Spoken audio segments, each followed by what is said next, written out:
Assalamualaikum warahmatullahi wabarakatuh. Berbagai informasi dari peristiwa yang terjadi di wilayah Sumatera Selatan pagi hingga sore hari ini, Senin 23 Mei 2022 terangkum dalam Sumeko News.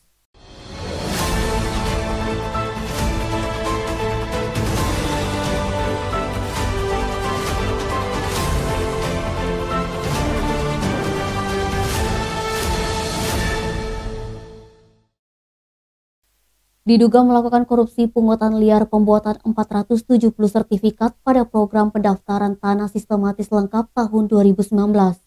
Dua mantan kepala desa dan sekretaris Kades Jatimulyo I Kabupaten Oku Timur, Ahmad Saibani dan Setiono jadi pesakitan di ruang sidang Pengadilan Tipikor Palembang pada Senin 23 Mei. Diduga melakukan korupsi pungutan liar pembuatan 470 sertifikat pada program pendaftaran tanah sistematis lengkap tahun 2019.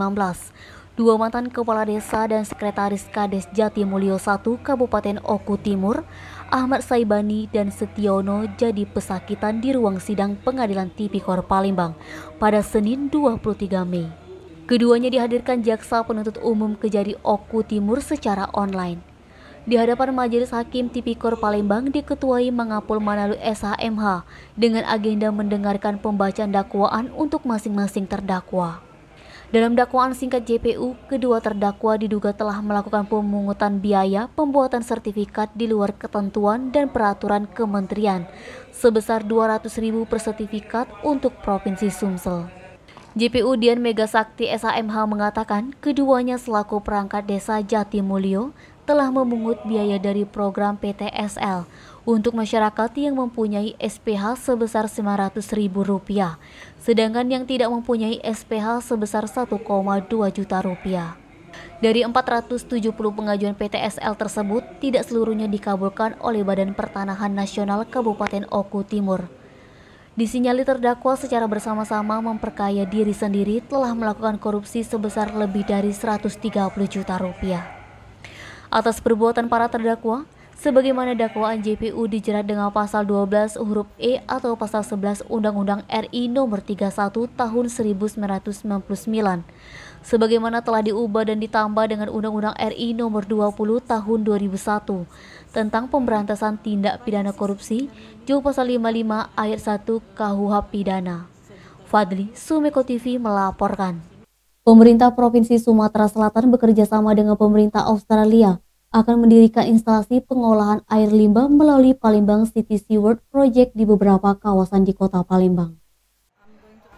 Pemerintah Provinsi Sumatera Selatan bekerja sama dengan pemerintah Australia akan mendirikan instalasi pengolahan air limbah melalui Palembang City Sewage Project di beberapa kawasan di Kota Palembang. Sebanyak 100.000 masyarakat Kota Palembang akan merasakan manfaat dari air limbah bersih yang diinisiasi pemerintah Australia bekerja sama dengan Pemprov Sumsel dan pemerintah Kota Palembang. Pembangunan pipa IPAL ini direncanakan mulai dari Monpera, kantor wali kota hingga ke induk IPAL di Selayur dengan pipa induk sepanjang 8 km. Sam Porter, Konselor Tata Kelola Ekonomi Infrastruktur Kedutaan Besar Australia, usai diaudiensi bersama Gubernur Sumsel Hajar Manderu di kantor Pemprov Sumsel Senin 23 Mei mengatakan, IPAL Selayur ditargetkan rampung awal 2023 dan beroperasi pada pertengahan tahun. Pembangunan IPAL ini nantinya mencakup semua air limbah rumah tangga, saluran cucian, kamar mandi, sanitasi, dan lainnya yang masuk dalam pengelolaan air limbah skala perkotaan. Gubernur Sumsel Hajar Manderu menyambut baik dan menunggu progres penyelesaian agar IPAL tersebut secepat mungkin dapat realisasi dan dirasakan manfaatnya oleh masyarakat. Edi Handoko, Sumeko TV melaporkan. Pemerintah Kabupaten Ogan Ilir berencana akan membangun 2 tempat pembuangan akhir sampah baru pada tahun 2023.